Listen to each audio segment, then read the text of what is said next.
All right, folks. Road to release continues, counting down the days until release day. And joining us right now is Paul Sporer. You know him very well, of course, in the At the Park Baseball universe as the PT content director. Paul, you've got a lot on your plates. This is probably the biggest jump we've seen yet in Perfect Team. Just broad strokes here. Can you talk about this big leap forward that we're seeing in At the Park 25? It's amazing. We've made a lot of big changes here to try to spice things up, keep team builds fresh, different, give different avenues for success and how you want to build. So yeah, we've got some major things coming in that everyone's really excited to deal with and jump into. Change is difficult, right? We all know that when it comes to pretty much anything with our video games, especially though, it's like, uh-oh, change, what's this going to do? But I'm really excited about a lot of these changes. I think they're going to be fun. And kind of the beauty of it is, we're doing a beta right now. It's starting as we are recording this on March 12th, depending on when people are watching this exactly. And that feedback from the community will be instrumental in, working out the tweaks and figuring everything out. So that's another thing that's just so great about this is we have a wonderful community that goes in, figures things out, delivers that feedback, and we can make sure that these features are working the way they need to. I think a lot of people have been wanting to see this, wrap their arms around it, and now we're able to see it in the beta for the first time. We're sharing the screen right now, and the art just pops. I want to first talk about the animations and the artwork for this game. I mean, it just, boom, gets you right away. The art team, just amazing. And when I say team, it's basically a two-person unit as far as like the card art and stuff. And there's some other folks that are in on some of the 3D stuff there too. But Daniel has been a long time person with us. Jana doing the, joined the team mid last year, and they are amazing. Some of the new card art this year is just mind blowing. And I am not above using a card simply because it has beautiful card art. I'm simply not. I did it in MLB The Show. I do it in this game as well. If a card looks cool as heck, I want it on my team. I want to be seeing that sucker as often as possible. So I'm very excited by a lot of the new art. The new pack animation is very cool. Team is always trying to keep things fresh with that, and I really, really appreciate their efforts as somebody who can't draw a stick figure properly. It is Picasso when you look at it, because it is a work of art, but it also kind of reminds you of what it was like, that nostalgia factor, whether you was a child of the 50s, 60s, 70s, 80s, 90s, 2000s, whatever your era was. There's something for everybody, and it kind of runs the gamut. I think one of the things right out of the box is you notice no more hovering over the card. Bam, the ratings are right there. That's going to be a game changer for a lot of people as they kind of evaluate their cards, right? That might be my single favorite new quality of life thing as somebody who wants to always look at the ratings. We are in the very tail end of the 24 cycle right now, right? A lot of people aren't even playing anymore. They're kind of moving on with the beta out, but I'm still playing. I'm still doing the 5L draft, the big laptop hound draft every day. And I look at damn near every card, Dr. D. And even though I know the pool, I still want to look. There's just that comfort of looking. Same with the packs. I want to see, but you had to hover. You can't really get in there. This new layout, I think, is incredible. You still can't click in and really deep dive, the first left, first right, but it's a great setup here. Big advancement for quality of life.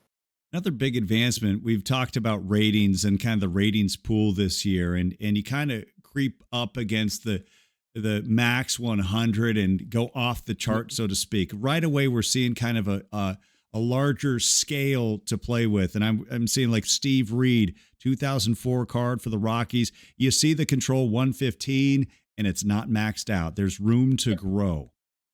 Yeah, and that's big. That was something that was a big learning curve for me in this first year as content director. And let's just be honest, I ran up against the walls a bit too quickly. And we were still able to put out some engaging content late, but it did cut off some of the profiles that we were able to do, right? There were certain profiles that no matter how strong I made them, they weren't really going to fit in the meta. You could maybe use them on your team, but as far as being part of the meta, which means the top end of the scale cards, they weren't really going to fit there. And so obviously I was going to improve that even if we didn't change the rating scale, but changing the rating scale definitely allows me more wiggle room as I'm creating the content set and mapping everything out as we move forward. So because there were changes in season, we introduced spotlight packs that kind of changed things a little bit as far as boosting the meta up and changing where we were with the ratings. But then, like I said, all of a sudden I was up against that wall. Now I won't reach that wall as quickly. I've got a year under my belt. So those two things in concert, the experience of a full year, in addition to the added, leeway on the back end there, I think will make for a lot smoother power creep. Let's keep moving in here and creep into the next subject, and this is team chemistry. And this is something that's very interesting, because when I was hearing team chemistry at first, I thought, we're talking about the base game out of the park, and you could see how there'd be chemistry within the locker room, within the clubhouse. And now we're seeing an element of that with Perfect Team. And right now we're looking at a screen, a kind of a wide picture here, but you got a player card and you got descending down in just how much chemistry these players may have with each other. I talked about putting a card on a team that has, beautiful art, so maybe not the most optimal reason. Now you can be making some decisions based on team chemistry, which might make a card more optimal than its front of the card rating or back of the card, however you see it. Ratings would maybe necessarily, right?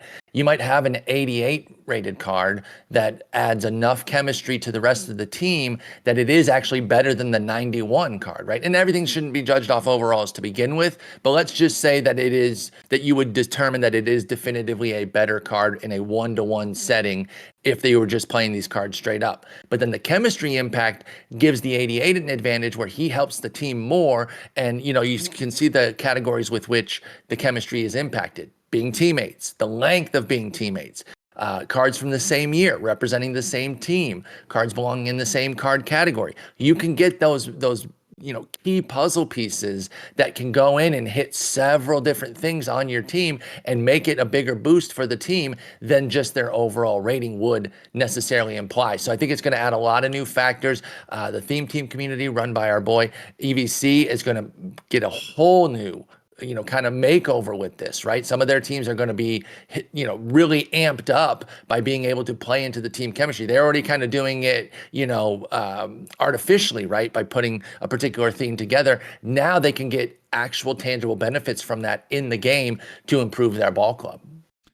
And next up, we have the card combinator. And this is, it could be a game changer. Can you give us kind of an overview of what we're looking at when we talk about the card combinator in Out of the Park 25?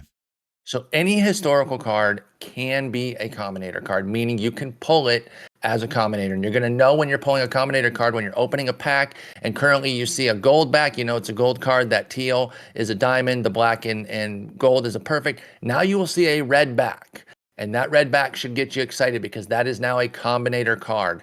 And what you can then do is take excess cards from your inventory and basically feed them into the card for a chance to boost the card. Now you will have an idea of, just how much they can go up based on how much, how many cards you're feeding into it. And if you want to know what you could possibly get, you can go into the card in the profile, and in the upper right corner, you're going to see the rainbow color of stars. And as you hover over there at each level, it will tell you what you could possibly get. So you say, going from level 1 to level 2, okay, I can get +5 on the home run suppression and +5 or +4 on the BABIP and all that. Is it worth feeding in this X number of cards?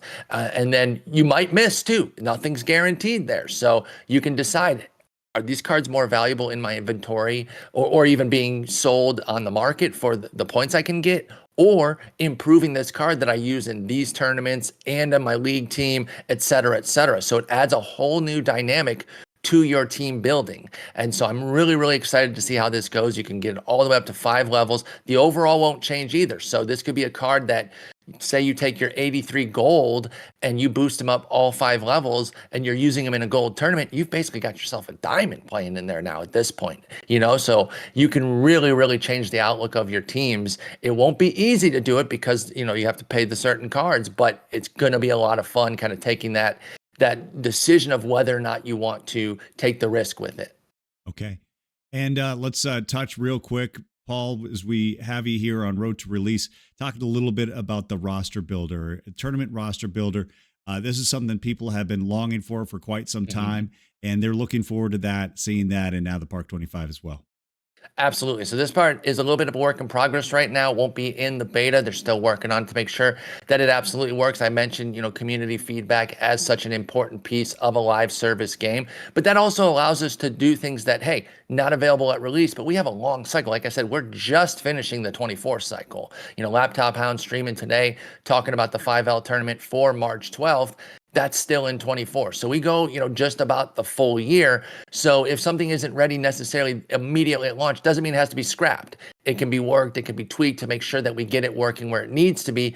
Plus, as you and I were kind of talking offline at the beginning, you're not necessarily in a billion tournaments immediately, saving a bunch of different rosters. But once it's working, you'll be able to go in, select a live tournament out there that has certain settings and see what your inventory would look like in that tournament. Instead of having to join it and maybe being up against a clock because the tournament starts in an hour or something, now you can go in and see what you can actually do with that sort of roster restriction and whether or not you want to be part of that tournament. Obviously, you won't, you don't necessarily know how well it will fare. You have to get in there and actually play, but you can at least see where you stack up and put together a roster instead of having to kind of mentally do it. So I'm really excited for how it's going to work. Again, that's something that the devs are working on as we speak. And I think once it's out and ready to go, it's going to be a great addition because we've all been looking for a tourney sandbox for quite some time. As a player myself, it's something I cannot wait to get because I love to get in there and build rosters. I talk about looking at ratings all the time and just sitting there and kind of staring at cards. I can see myself going in there and just building rosters for tournaments I necessarily didn't consider playing. But now that I can really get in there and mess around and see what my inventory can yield, I will now take that plunge with the roster builder. So I'm very excited to see how that is going to come out. And like I said, they're working hard on it to make sure that it isn't something that is a complete mess, upon release. Well, there's so much to look forward to. We haven't even touched on PT Live and all the other parts of this game. And if you have not already seen this game, get your hands on it. There's so much to unpack. And for those of you who are coming over from Out of the Park 24, so many new features and features that are now being upgraded from 24 to 25. Paul, fantastic. Can't wait to get you for a full season here of Out of the Park 25. You're knocking it out of the park, and pardon the pun, but we appreciate your time and keep up the good work because I know this is a year-round job, and you guys have a very hungry community. You got to keep them well fed. Thanks so much, Dr. D. You've been an amazing piece of the community. I've loved working with you and seeing your work on Monday Night Baseball and with the Road to Release, man. So I'm so glad that you're part of this team. All right. Thanks, Paul.